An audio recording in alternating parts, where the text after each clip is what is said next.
Hey everybody, JJ here. Welcome back for another Wednesday of Zoom networking.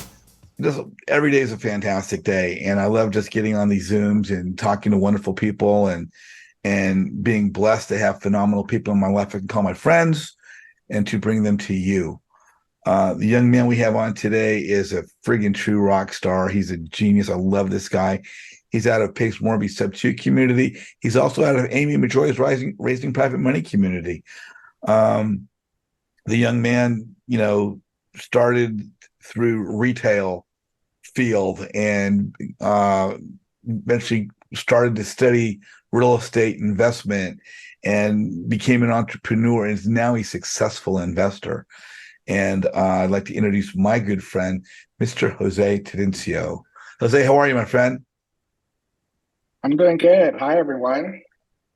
So we met through I think we really met through RPM, didn't we? At the Southern California meetup in Marina Del Rey.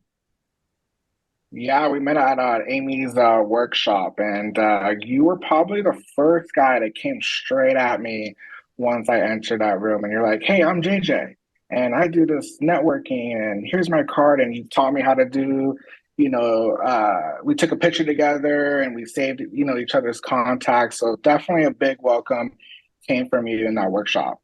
Oh, thank you so much. I really appreciate that. I've seen you at different events since then. And you guys, we just go out and about and we find people that we really like. They resonate with us, means we like them. Hopefully we resonate back, means they like us back. Because everything we do in real estate investment is about relationships. Jose, for those that don't know you, where are you based? Where are you located? So I'm located in Pomona, California. So in Southern California, that's my main market. And we flip in all the counties here. So it's Orange County, San Bernardino County, and LA County. Wow, yeah, I know you're doing really, really well. Um, So, I want to talk about how you got started, your journey, some of the things that maybe other new investors are currently dealing with as they're questioning if they want to get new investment or they're maybe new and making that jump to going full time. Um, I like to jump back a little bit, in time with all of us to when we're driving a car, we're 16, when we're voting, we're 18. When we turn 21, we can go buy a drink, with our dinner at a restaurant or something. When you were in your teens, maybe going into your 20s, say high school or to the college years, whether you went to college or not. Um, was real estate something on the horizon for you? Was mom an agent? Was dad a contractor? Was it something that you were even aware of at that time? No, so no one is in real estate. I'm the only person in real estate in my family. And I just went, after high school, I went to college. I'm sure, like many of us who went to college, we had our fun college days. And I started working, like you said, I came from the retail food industry. I started working when I was 16 at Target. I was there for like 5 plus years, and I loved it up until I was like, oh, I want to, climb up the ranks into leadership, and I wanted something new and different. And after Target, I went over to Chipotle. And fun fact, actually, I was in college in Chipotle. I was junior year in college, and they offered me a assistant general manager position, and it was like the highest pay I ever made so far at that time. And for some reason, something told me go for it. And when I It, broke the news to my family and told them I'm ditching school, college, trust me, I got a lot of not so Black. happy feedback from Yeah. them. Uh, yeah, because I felt, and it's funny because that's where Jasmine and I met was at Chipotle, and it's going back is everything happens for a reason. I'm a big believer of that. Because if I did not take that offer, I probably would not be here because I probably would have gone in a different direction, right? Mhm. But long story short, after I took that job in Chipotle, I did end up going back to college to get my bachelor's degree. Good for So you. kind Good of for made my you. mom and dad happy at that. I'm sure. So, At what point in time, I mean, how long were you in the food industry before you finally decided or became aware of real estate? I guess you're aware of it before you really decided to get into it. So, what was that transition like? So I remember when I was around 21, I was approached by a commercial broker, and they're like, he basically gave me a whole class about how they, make money and how it works. And I was almost kind of going that route. But one thing I didn't like, mind you, I was working at Chipotle, making a salary, bonuses, making good money. To me, it was good money to then go to 100% commission. That was like a no-no for me. I was Yeah. like, oh, I don't know, like how would I do that? Like that's crazy. Why would I give up, you know, this high-paying job with benefits and go for commission? But fast forward 9 years later, when I turned 30 years old, in 2020 is when I decided to leave corporate America and go into real estate. I mean, I always watched the TV shows and always was in tune and loved real estate. I just never took that path. And, at 2019, I was starting to think, ending my 20s, what is my 30s going to look like? If I was not going to make a big change in my life, then it's never going to happen. So I decided to start studying for my real estate license. And the moment I got the letter saying I can take the exam, I quit my job. I quit my Wow. job. And the crazy Wow. part is when I quit and left, so mind you, I didn't get my license yet, I but I know. Yeah. just took it. Yeah, I just wanted to leave because it was just so toxic. I was just over it, right? Yeah. And the moment I left, the week after I left corporate, the shutdown happened. And I freaked out because all the investors, all the agents were saying, "Oh my God, like the market's gonna crash. Like this is '08 all over again."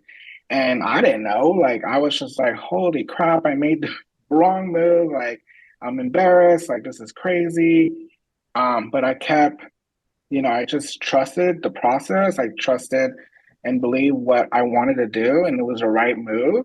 And sure enough, we all know, the rates dropped and, it became like a crazy hot market. And somehow in my head, what I thought was a bad time to change, it was actually a good time to change. Yeah. So, as you got into real estate, was that as an agent, or were you selling properties, or did you become an investor right away? What was your path like at that point in time? Yeah, good question. So before I got my license, I always was more interested in investing. And as I was learning and watching videos and reading how to invest in real estate, I've learned that if you get your license, you can leverage that, right? You can leverage, investing another way versus being unlicensed. So that's why I got my license. I didn't get my license to be a full-time real estate agent. I got my license to leverage it, Hmm. right? So the intentions coming to real estate was always to invest, right? But when I got my license, you know, I just somehow hopped into doing sales first, Yeah, makes sense. because a lot of things was happening on the market, and we're talking about at the time where investors were just throwing money. They were like offering, way above asking on these deals, and so many people were competing. I kind of got a little nervous, and I'm like, you know what? Let me just. I got a few buyers, clients. I'm just gonna focus on that, and then work my way through. Um, Through investing, up until when I started really paying attention and watching people like Ryan Pineda.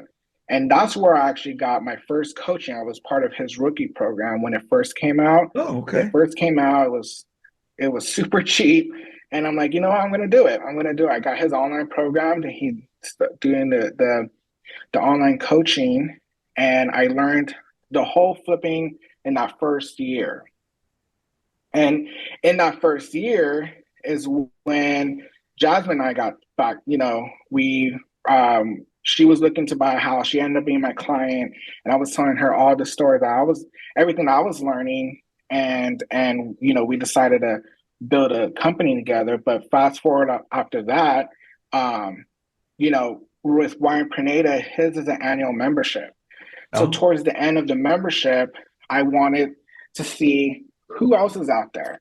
Like, because at the time he was just teaching flipping. And I was kind of curious how to do other things in investing. And like private money wasn't really talked about. It was just more of wholesaling, find a deal, flip it.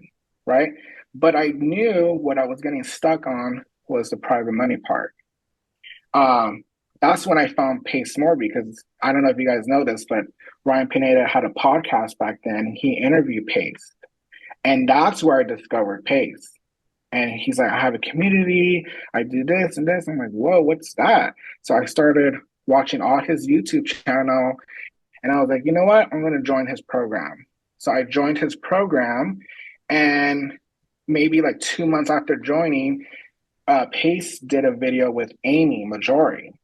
And that's when I found that Amy Majori was doing a workshop here in Marina Del Rey. And that's when I signed up.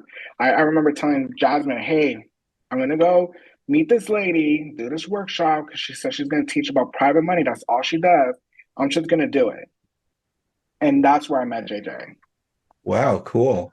Yeah, I was kind of curious your path with Amy first or Pace first, and you kind of answered that. So, we all have a different expertise. We all have a different forte, a different specialty, and we all bring something different to the table. I know that in our conversation the other day that you're talking about some of the things that's allowed you to become successful and some of the things that you've really learned from your other lines of work, which are systems and team building. And I wanted to, jump into that a little bit and see how you think, because, a lot of us start by ourselves as far as real estate investment. It's a one-man show, and we don't know how to, build a team. We don't know how to even, that there are even such a thing as systems. So Right, right. why don't which one do you want to touch on first? Or are they both intertwined, or how did that come along? Yeah, I kind of want to talk about teams first because that's actually what happened first before going into building systems and having systems in place. So, in that journey, towards the end of my membership with Ryan Pineda, what I learned observing all these other flippers is these people had a team, right? The way they were scaling their business and the way they were being able to raise money and find more deals, they were not solo. And in that journey, I realized like this is a lot. And I kind of wanted someone side by side. Because first of all, I think we all can agree if we're entrepreneurs and you're starting your own business, it gets lonely. Like you're going from corporate America with coworkers to then really just waking up, running your own thing. And it gets boring, right? Like, and um so when I was helping Jasmine get her rental, I was sharing everything I wanted to do in the investing world. And long story short, we decided let's build an investment company together. And that's where we really built the team first because I realized like, yeah, I'm sure we all can do this on our own. Yeah, I'm sure we all can be successful. But if we want to scale and quite frankly, in my opinion, I think you'll make more money with more people in your team versus solo. Oh yeah, And I think that's proven because in our company, we went from no deals to one deal to now having like what 3 deals at a time now, and and I don't think maybe I could have gone there alone, but it probably would have been, longer.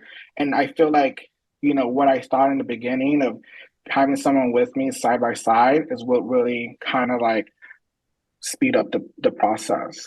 And you talk about relationships, right? And I think it's very important that you build relationship because you really don't know who will end up being your partner. You don't know who will help you, who's going to help you find the deals or help you raise the money. And and JJ, I don't know if you know this, but Arby's on this call, and he came from the workshop too, and we built a relationship as well. And quite frankly, he he helped us raise money on a deal recently. And I Fantastic. think it's very, very important that building a relationship and being a group like this matters because you really don't know who's going to be in the room. Yeah. Yeah. And as we always talk about, getting into the room is crucial, no matter how that Right. happens. Right. Exactly. And so yeah, so I think having a team is really, really important because if you're imagine if you're a flipper, okay, and you are running your own flipping company, that means you're the person who's the acquisition. You are then the project manager, then you are finding the money, and then you're going to dispo the project. Like that's a lot. Don't you think that's a lot in Oh just one yeah. project, Yeah. right? And when we formed the company, when Jasmine and I formed the company together, we decided, understanding each other's strengths and weaknesses. And in our company, really, Jasmine's the one that raises the money. She's out there talking networking, and she does all the investor relationship while I'll do all the acquisition because that was my skill set in the beginning because I was doing deals already as a realtor, right? Pretty confident in the contracts, negotiating. I was already doing it. So that's how we divide it is once we get a deal, hey, we need this much. She takes over. She takes over, raises the money, finds it, and then we pretty much close on it once we put our heads together. There's a whole bunch of different tasks that are involved. Are you using VAs at all with this? Are you have a disposition team outside of what you guys are doing, or do you and she kind of handle everything? So really, no. So we don't. We do have VAs. We just hired a company to do our cold calling for off market. We just started that probably 2 months ago. So we just started with that. All before hiring them, everything came from on market or building relationship, um, with other wholesalers or hard money lender, people who get funnels with deals, right? But majority of I think um, two recent projects we have right now came off market, but all before that was on the market. So we leverage our license by representing ourselves, putting our own offer, getting the commission out of that, and then we dispo it because we're licensed, so we can put it on the market for free. And all we have to do is pay the buyer's agent a commission. I mean, unless we find our own buyers, right? But if we don't find our own buyers, then we pay a buyer's commission. But we do the dispo. Now, are you using your agent license or are you both agents? We're both agents, so we both use our license. So when we put a house on the market, both our names are on that property. Cool. And we talked, a few days ago about your background. You said that you learned some systems from your food management experience. And did your experience with that industry and systems transfer it all into the systems within real estate? I think a lot of the skill sets that we learn as in leadership in food and retail came over here because if you think about it, companies like Chipotle and Starbucks and Target, this, we're talking about billion-dollar companies, right? They put systems in place when it came down to training, how to do certain processes, right? Having certain softwares in place. Like that's how they're able to scale, is because they have those places. Now, we didn't have that, right? But as we were, trial and error and kind of like learn as you go, we'll figure out, hey, like, how do we not be in this sticky situation anymore? Right. We then had to realize, and a few people like in Amy's group gave us some good advice of what systems they were using and how they use it and how it helped them scale. And we just started implementing that, this year of having, you know, Trello, for example, communicating through Slack, using like Asana and Google Drive and Google Sheets, like all that in place, but then also, for example, we realized we were talking to a lot of people when it came to raising money, right? But I think all of us experience where when we're trying to raise money and the people who says maybe not now, what do you do with that? Versus now what we'll try to do, even if we get a no or a maybe or a yes, they go into our database, and our database will send out a campaign email, right? And anytime we close a deal and it gets funded, everyone gets that email, right? When we close a deal and the PMO gets paid, we congratulate them and everyone gets that email, right?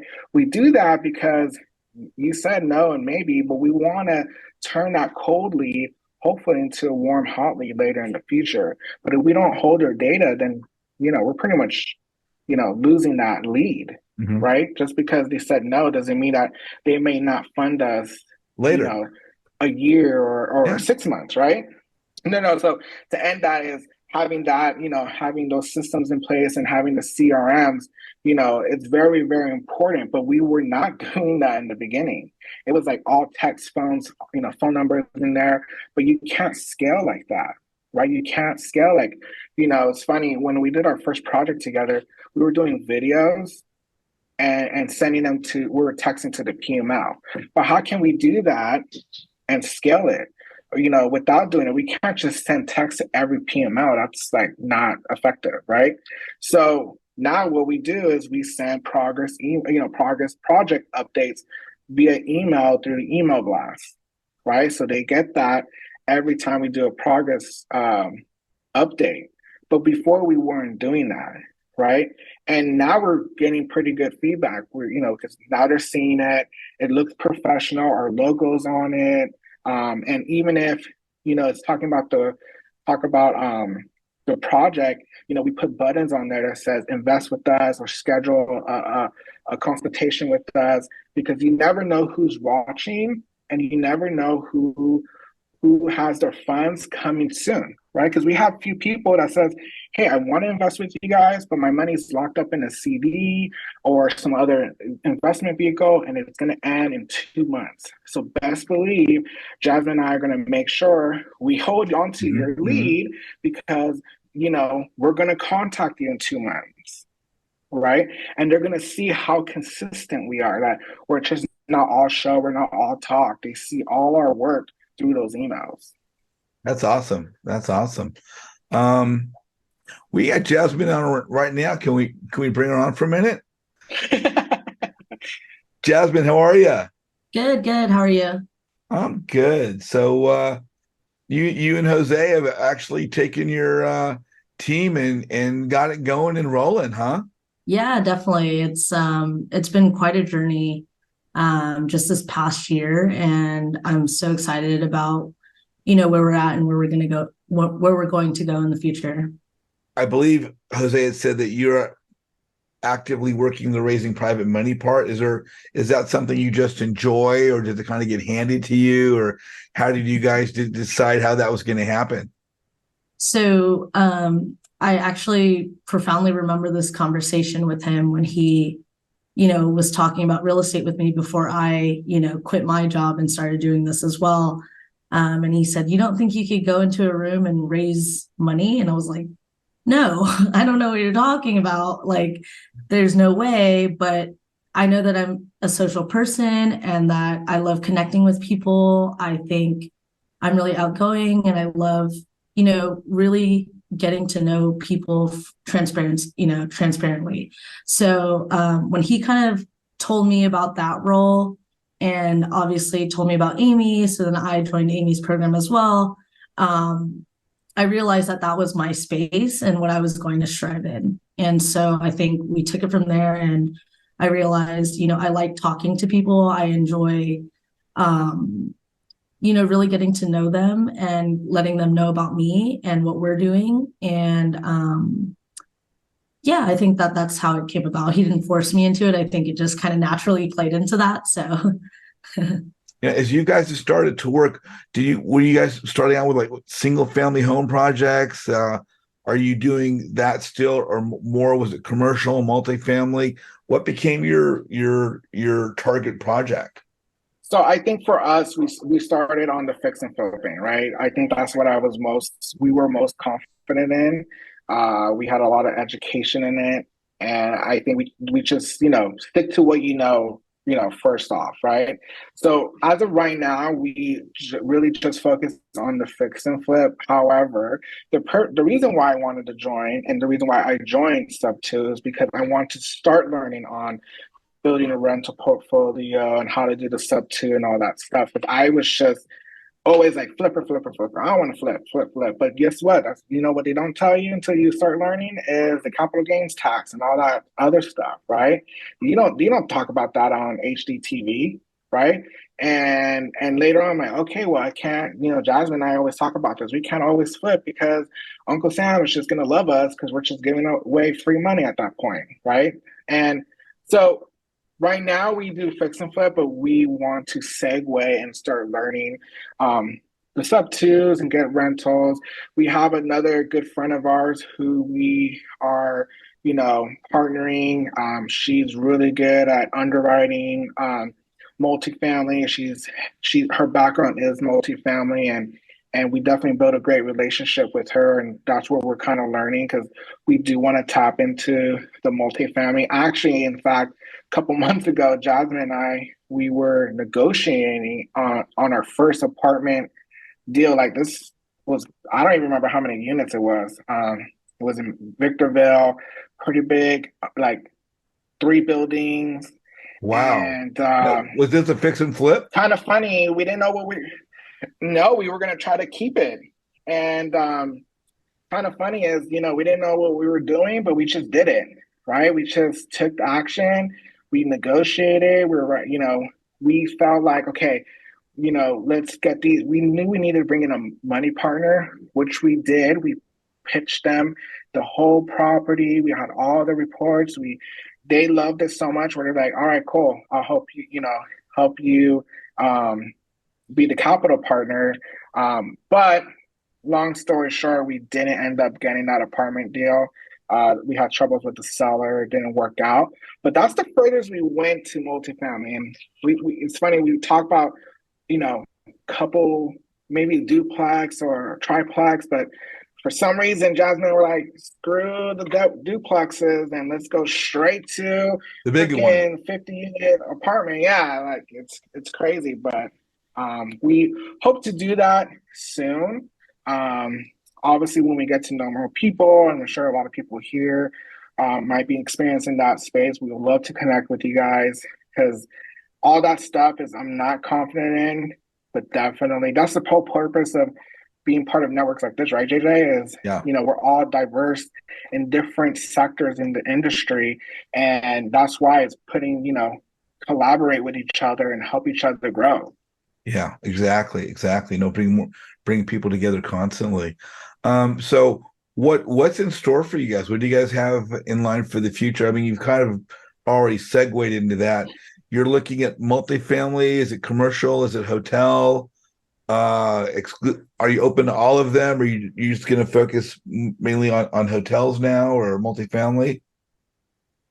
So, I mean, I'm sure we're open to any deals. However, realistically, I think we're going to probably stick with fix and flip and then go into the multifamily space. I think that's where we're going to be heading at because, now we have some relationship that can help us get there. I think it just makes sense, right? Because, I mean, we can all, fall into, shiny object syndrome. I just don't want to, end up doing that. I'd rather just let's do fix and flip. We're doing good with that. We have some relationship with multifamily. Let's, progress to there. And hopefully we can get something next year, whether, small or big, doesn't matter. But that's where we're kind of like thinking of heading. Cool. Working together, you two knew one another from before. You knew one another from the food industry. And we're already friends. It's not easy doing business with your friends. Some people say don't do business with friends or family. What were some of the challenges you guys had as already existing friendship coming to work together? Was it smooth from the beginning? Did you have a couple hurdles? Are there things that you could share with the newer investors on maybe what to look for, what to look out for, maybe how to handle some things like that? So I don't think that we had a problem in the beginning. I think that we have the same values, and I think that's what gravitated us toward each other. I same mindset, same values, same work ethic. So it seemed, like the perfect match. I think going forward, obviously every partnership runs into hurdles, but I think the most important thing that me and Jose have is like honest communication. So I think we've had plenty of tough conversations with each other, not necessarily about deals, but about how we approach deals, about how we, how we think and how we think differently sometimes, and maybe how people perceive us and how we perceive each other. And I definitely know that we've had tough conversations that's helped us grow so much in just who we are as people. And so being partners with them has definitely made me grow as an individual, but I think that we constantly help each other. So I don't think it's really been a problem. I think we're never sensitive to it. And I think we know, at the core of us that it's really important for us to be honest with each other. So I don't think that that's ever really been a problem, but definitely some tough conversations about, hey, like I didn't really like the way you approached this, or how, I don't think that, I think this is why this person doesn't want to work with us, or, hey, I think we didn't get this deal because of this. And so just really reflecting and then over communicating it with each other. Okay. It's not obviously it's not always easy working with somebody else, whether they're family or friend or not. But there's a lot of people out there that are teaming up. Have you guys just kind of made your own way, trial and error? Was there at a point in time ever, either now or in the future, where you'd like to talk to some other people that are some husband and wife teams, or some guy girl teams like such you two are, whatever? Couple girl teams, couple guy teams out there. Have you thought about talking to other teams and seeing what they're doing that have allowed them to scale up? Maybe try and share. The new people learn from the new people. But as you guys are obviously on the way up, have you thought about interacting and expanding your network by just literally reaching out to other, maybe sub two people and saying, "Hey, just want to introduce ourselves. We're kind of looking to learn from other people." Have you thought about that as maybe part of your next step to expand your network and pull in other resources or coaching or mentoring? Oh yeah, I mean, 100%. We definitely talked to a few couple, husband and wife, duo partnership. I think within our circle, I think it'll be really cool. Maybe Jasmine and I talk to people or talk to couples that's a little bit outside of our group, because obviously when you get to know someone, you're in the circle, there's comfortability there.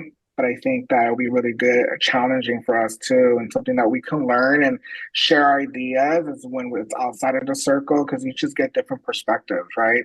And I think ultimately, I mean, that's a really good point that you said that, because I think that's something that we should do.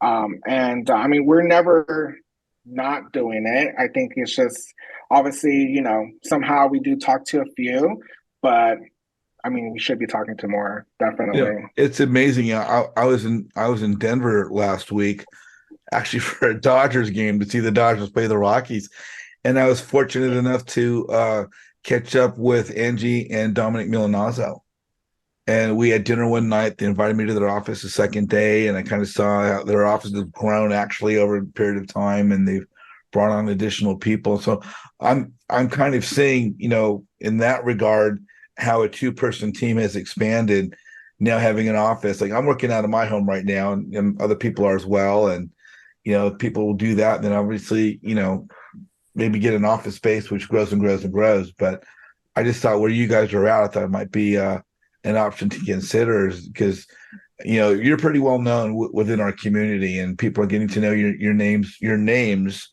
more and more. And, as you guys know, as you continue to put yourself out there, people know your name before they know you. And when that happens, your name becomes your brand. And when your name becomes your brand, it's easier to reach out. "Hey, I'm Jose. You're Jose. Heard so much about you." So that will actually work to your benefit. Cesar Garcia, you are on with Jose and Jasmine. What's your question? Hi, how you guys doing? Doing good. How are you? Good, good. I don't know if you can hear me. I'm using my phone and We can hear you. on my same time. So good. I am a multifamily person, and I have a couple of units, different apartment buildings, one in Birmingham and one in Tuscaloosa, and did it the conventional way. I had a mentor previously before joining Sub Two, and the conventional way, you end up using a lot of money to put 20% down on property. So, I remember hearing a guy on a podcast on Robert Kiyosaki's podcast, and he said, if you're using your own money to purchase real estate, you're lazy. And so, I was at the point where I'm looking for investors and raising capital and possibly syndication, that kind of thing. And so, my question to Jose is, and I guess Jasmine also is, how would you suggest starting with capital raising? I read a book myself on, raising capital. Have some good ideas, but just talking to somebody who's done it already. I haven't really reached out to private money lenders or investors yet, and I want to get that part straight before I start attacking the acquisitions again. Yeah, and so yeah, good question. I think that we had that one deal in Victorville, and we were actually planning to syndicate that deal. And it's funny because Jasmine and I, like we said earlier, we're not really experiencing that part of real estate, right? We're not too much of an expert on the multifamily, but one thing that we're pretty good and Jasmine's pretty good at is raising the money. And it's funny because Jasmine ends up talking to people where they're not even interested in our fix and flip products, right? They think that's too little of an investment. And we were talking and say, well, where can we point them? Because we don't want to throw them as a lead because they have money, like they have high net worth, right? They're thinking, 12% is pennies, right? Where we're thinking 12% is a lot of money, right? But, what we realize is maybe these people who make a lot of money, they have high net worth, they fit into the multifamily, the commercial, the hotel investing, right? And I think that's where we were this year starting to connect with more people like you who are in the multifamily space because we didn't have those kind of deals. Those are, we hardly get any multifamily deals. Like the only reason why we got that multifamily lead is because I posted something on my story saying, I'm buying a single family and multifamily. And then an agent called me and said, hey, I have this deal. And it was, I don't remember the amount of units, but it was like 3 buildings for sure, right? And but what we learned, especially in Amy's community, is you're going to end up talking to a lot of people, whether it's in your sphere of influence or outside of your sphere of influence. But what we're honing in now is being able to, like, if we meet you, right, Caesar, and you're like, hey, 12% doesn't work for me. I kind of want more long term. I want more of the, commercial type of investing. That's where we're coming in now and partnering with other people and say, hey, I have this guy, his name is Caesar. He has a lot of capital and he wants to park into an apartment. How can we collaborate, right? And that's what we're doing in a way, because it's not like we're only marketing to certain people who only wants to fund single family. We're just talking to whoever and sharing our story, sharing what we're doing. Yeah, we're going to go into multifamily later, and then that's where we kind of figure out, okay, where do you fit? And then we'll go from there. Okay.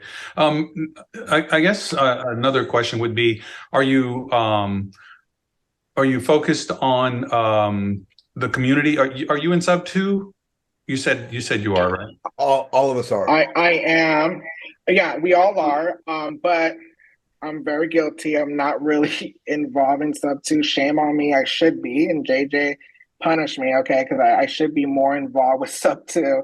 But somehow when I met Amy, I got more involved in that group. It just happened that way. It wasn't on purpose. It's just we got more in there because Jasmine and I were like, okay, we want to raise money, we want to raise money. And it was because Amy's just more focused on the private money part. That's where we put most of our brain power in. And it just so happened we got more involved in the group and it just worked out. Now that we're getting, that motor is on and it's progressing, that's where we'll most likely now, maybe next year get more involved with sub two, because obviously if that is working, right, we don't want to just keep focusing on that. We got to diverse our company into doing other types of investments.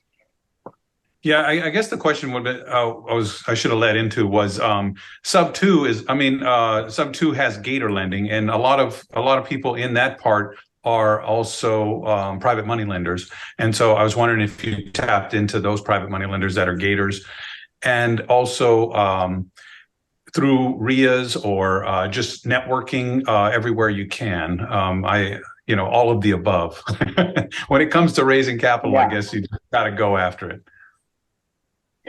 Yeah, I don't, we definitely have reached out in sub two about some of the private money opportunities we have. We weren't successful in that. We did speak to a few Gator, but we weren't really looking for Gator lending. We're looking for people who wanted to invest 3 to 5 months or a little bit longer. We definitely approached sub two. I think we've just been more successful in Amy's group so far, or even just our sphere of influence. Definitely more networking.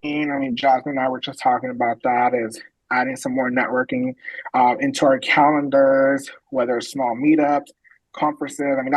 We see that with JJ alone. Like, this guy is like, next day he's in Texas, next day he's in Scottsdale. I gotta keep up with JJ because I'm like, man, he's talking to so many people. Like, that's where the opportunity is, really, because you don't know who you're talking with. But I think, something that we're also doing, and Jasmine's planning to do, is kind of going to networking outside of real estate, more like be intentional of where the people are at. You don't have to have a lot of money, right?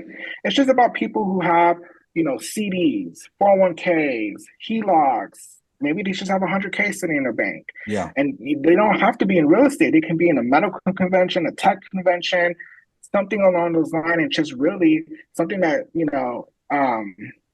what we do and Jasmine's really good at is mostly finding out what your goals are, whether it's to increase your retirement, increase your net worth, and then figuring out how that fits and aligns with us. But I think we're going to also try to go outside of real estate. Is pretty much my point, to tap into other people. Caesar, if I could jump in on that for a second, sure. I might be wrong, but it seems like, Jose's doing, I'll say, projects that are where he's looking for bigger investors, and the Gator lending is usually for smaller amounts for shorter periods of time. So I don't think the Gator lender thing really fits in quite with what Jose's doing. I didn't know if there were any private money lenders in that group, or I know there's private money lenders in sub two, but from what I understand, that's a get out there and find whoever's in the business, business of that. Caesar, let me ask you, Caesar, how long have you been in sub two? Only about 5 months, 6 months, and I took a month off. We went to Italy. My wife's Italian, so kind of took the wind out of my sails. But I was learning all of the information that Pace had, and trying to focus more on multifamily and raising capital. And the reason I ask is that every educational platform has a ton of information out there, a ton of knowledge, training, coaching. One of my favorite sayings these days, I've always got a different catchphrase, but my favorite phrase these days is, are you squeezing the juice from the orange? And you get into these communities and there's so much to learn, but the real value that you take away that's going to separate you from every other student learning the same thing is, are you building relationships in that community? Because if you're not, you're not squeezing juice from the orange. And Yeah. you know, well, I was gonna Pace talked to me recently. I said, I need to know how to underwrite. Pace says, no, you don't. I said, well, no, Pace, I need to understand how these deals are structured. He says, no, you don't. He says, I use those guys. Those are my underwriters. I haven't underwritten a deal in 2 years. So the whole point is you can outsource everything from acquisition to disposition to underwriting.